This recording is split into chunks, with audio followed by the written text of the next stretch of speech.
My name is Nick Brand. I'm the Director of Corporate Programs at the Chicago Council on Global Affairs, and thank you all for joining us this evening. I'd like to take this opportunity to welcome George Friedman to the Chicago Council. I believe it's his first time here, so thank you so much for being with us. No place is really Pacific for very long. I mean, neither the United States, we have constant wars, okay? Europe will, I suspect, not return to the 31 years, but it will return to humanity. They will have their wars, they will have their peace, they will live their lives. It will not be 100 million dead, but the idea of the European exceptionalism, I think, is the one suffering the first death. There will be conflict. There was conflict in Yugoslavia, and there's certainly conflict now in Ukraine. As to the relationship to the United States, we no longer have a relationship with Europe.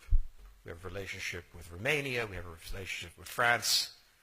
There is no Europe to have a relationship with. Yes, the gentleman in the fourth row over here. Excuse me. Is Islamic extremism really the major threat to the United States? And will it die on its own, or will it keep growing? It is a problem to the United States. It is not an existential threat. It has to be dealt with, but it has to be dealt with proportionately. We have other foreign policy interests. So, the primordial interest of the United States, over which for a century we have fought wars, the First, Second Cold War, has been the relationship between Germany and Russia, because united they are the only force that could threaten us, and to make sure that that doesn't happen. Yes, right here in the middle, please. Mr. Friedman, thank you for your analysis. Very much appreciated. If you are in Ukraine right now, what do you do? Do you look to Europe, or do you look to yourself? Where do you look? What's next for Ukraine? Well, the first question you ask yourself, are you a Ukrainian speaker or a Russian speaker? Because Ukraine contains both. The Ukrainians do not want a federation. What you do, if you're a Ukrainian, is essentially reach out to the only country that will help you, which is the United States. Last week, 10 days ago, General Hodges, Commander U.S. Army Europe, visited Ukraine. He announced that U.S. trainers would now officially be coming, not just unofficially coming.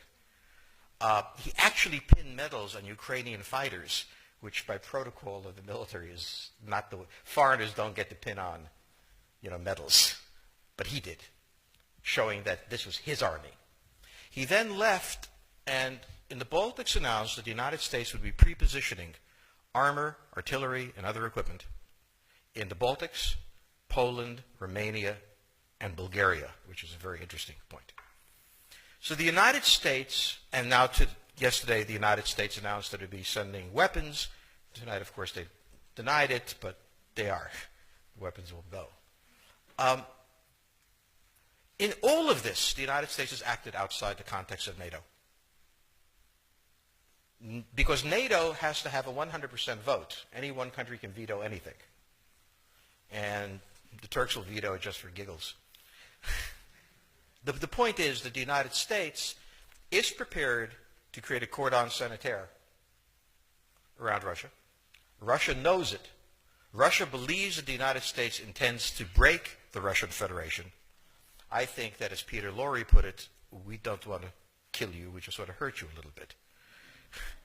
Either way, we are back in the old game. And if you go ask a Pole or a Hungarian or a Romanian, they live in a totally different universe from a German. And they live in a totally different universe from a Spaniard. So there is no commonality in Europe. But if I were a Ukrainian, I would do exactly what they're doing. Try to draw the Americans in. Next question, please. Yes, all the way in the back there. Given the weaknesses that you're describing, both in Europe but also in Southern Asia and likely in East Asia itself, is it appropriate or even practical for us to be continuing to push the boundaries of the American empire, if you will, to the edges beyond the areas of those kinds of internal problems? The United States has a fundamental interest. It controls all the oceans of the world. No power has ever done that. Because of that, we get to invade people and they don't get to invade us. It's a very nice thing.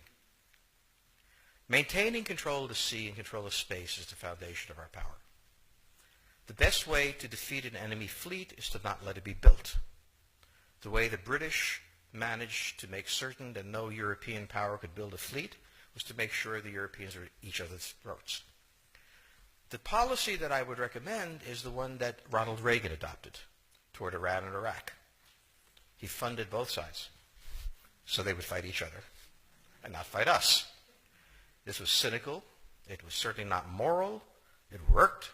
And this is the point. The United States cannot occupy Eurasia.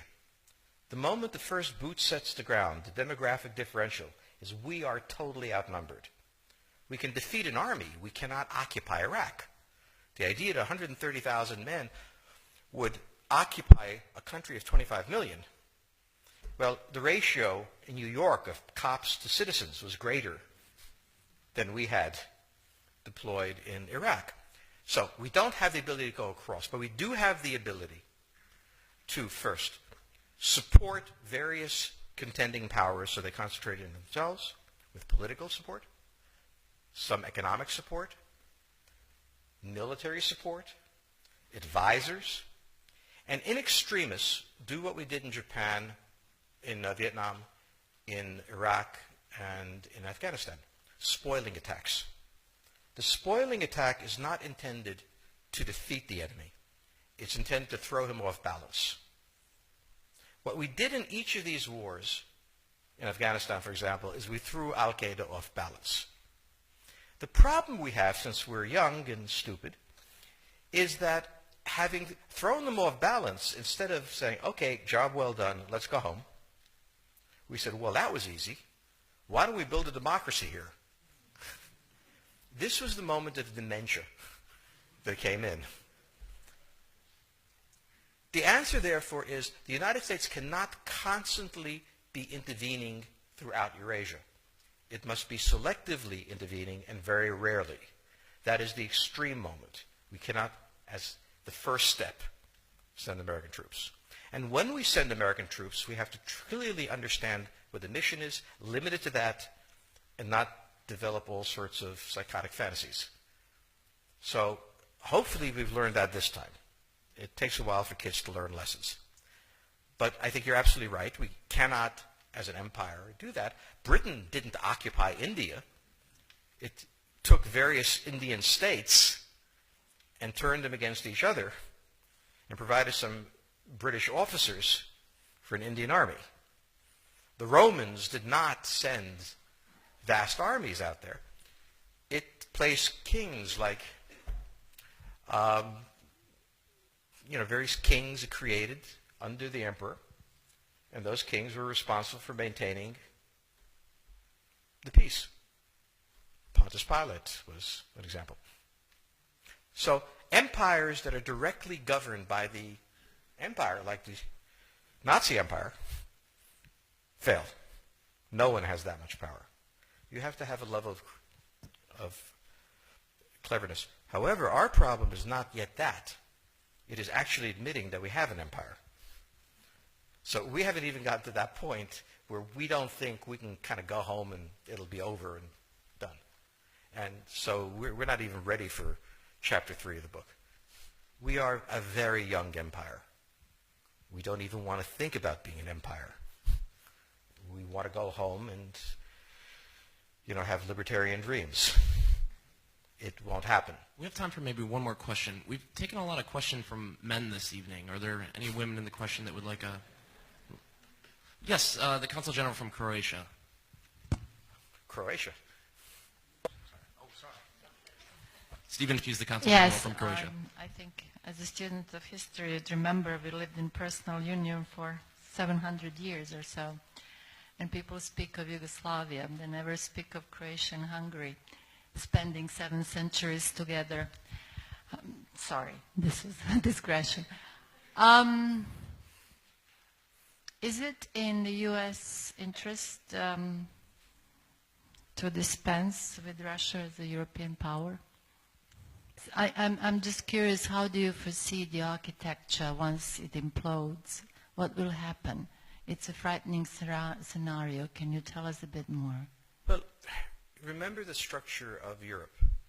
From St. Petersburg to Rostov, you draw a line. To the west of it is the European peninsula. To the east is Russia. No one has ever permanently occupied Russia. But Russia has always moved westward. Now it's its furthest point east. The line, incidentally, is roughly the border of the Baltics, Belarus, and Ukraine. The question on the table for the Russians is, will they retain a buffer zone that's at least neutral? Or will the West penetrate so far in the Ukraine that they're 70 miles away from Stalingrad and 300 miles away from Moscow? For Russia, the status of Ukraine is an existential threat. And the Russians cannot let go. For the United States, in the event that Russia holds onto the Ukraine, where will it stop? Therefore, it's not an accident that General Hodges, who's been appointed to be blamed for all of this, is talking about prepositioning troops in Romania, Bulgaria, Poland, and the Baltics. This is the intermarium, from the Black Sea to the Baltic, that Pilsudski dreamt of. This is the solution for the United States. The issue to which we don't have the answer is, what will Germany do? So the real wild card in Europe is that as the United States builds its cordon sanitaire, not in Ukraine, but to the west, and the Russians try to figure out how to leverage the Ukrainians out, we don't know the German position. Germany is in a very peculiar position. Its former Chancellor, Gerhard Schroeder, is on the board of Gazprom. They have a very complex relationship to the Russians. The Germans themselves don't know what to do. They must export. The Russians can't take up the export. On the other hand, if they lose the free trade zone, they need to build something different. For the United States, the primordial fear is Russian capital, Russian technology, German technology and German capital, Russian natural resources, Russian manpower, as the only combination that has for centuries scared the hell out of the United States. So how does this play out? Well, the U.S. has already put its cards on the table. It is the line from the Baltics to the Black Sea.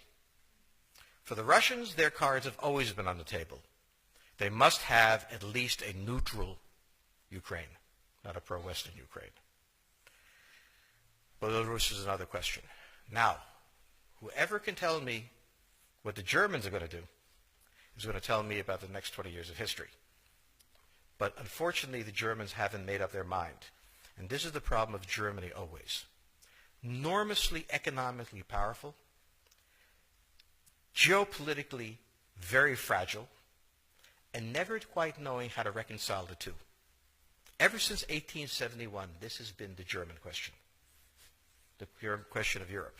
So to answer my faithful colleague of 700 years of empire, where Hungary and Croatia was joined, I didn't think you enjoyed that much.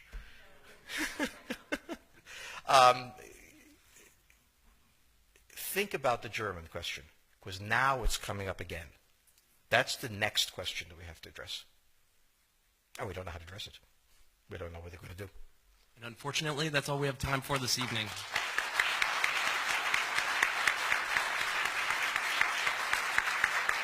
Thank you so much. Thank you so much, George Friedman. He'll be signing copies of his book in the rear of the room. Thank you as well to the Chicago Club for co-sponsoring this evening. Good night.